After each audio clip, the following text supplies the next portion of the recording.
আসসালামু আলাইকুম। সবাই কেমন আছেন? আশা করি সবাই ভালো আছেন।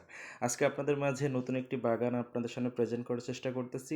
আজকের বাগানটা খুঁজে বের করতে কষ্ট হয়ে গেছে। সবচেয়ে বেশি কষ্ট লাগছে যে এমন একটি রাস্তা আছে, এই রাস্তা দিয়ে আমি হেঁটে যেতে পারতেছি না। যদি আমাকে ওই বাগানের ওখানে পৌঁছাতে হয়, অনেক দূর আমাকে হেঁটে যেতে হবে। আসলে আমি যেহেতু এই রাস্তাতে চলে আসছি, আমি ব্যাকে যাওয়ার আমার সুযোগ নাই। আমাকে আবার অন্য একটা জায়গায় যেতে হবে। তবে শুধু রাস্তাটুকু দেখাচ্ছে, দেখেন এই রাস্তাতে সম্ভব না আমার পক্ষে দিয়ে যাওয়া। দূর থেকে আপনাদেরকে বাগানটা তো আপনাদেরকে হতাশ করতেছি না। নতুন মানে এই বাগানেরই আরেকটা গাছ এবং গাছটা দেখে আসলে মনটা ভরে গেছে।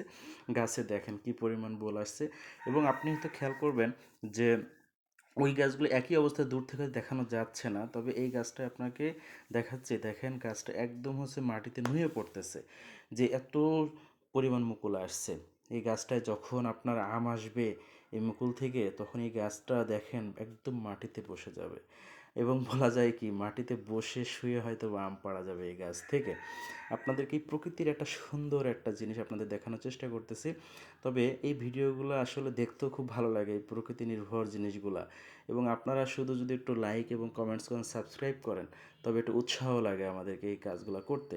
এবং আপনারা সুন্দর সুন্দর ভিডিও পেতে পারবেন, যে ভিডিওগুলো দেখলে আপনারা অনেক ভালো লাগবে। এবং আপনার সিজন বাজারে কারো যদি কোনো ভালো লাগে আম সংগ্রহ করতে, আমাদের কাছ থেকে করতে পারবেন। আমরা আসলে এই ধরনের বাগান মালিকের কাছে এইসবের গাছগুলা থেকে আম আমরা নিতে পারবো। হয়তোবা এই গাছগুলো যখন আসলে আমে ভরে যাবে, জানি না প্রকৃতির যে হানা আছে সেখান থেকে কতটুকু বাঁচবে জানি না। তবে যদি স্বাভাবিকভাবে আপনার হলো কালবৈশাখী ঝড় তুলনামূলক কম হয়, আমরা ধারণা করতেছি এখান থেকে প্রচুর পরিমাণে আম আসবে এই বছরে। এবার যতগুলা গাছ বা বাগান দেখাচ্ছি প্রত্যেকটা গাছে মুকুলে ভরে গেছে।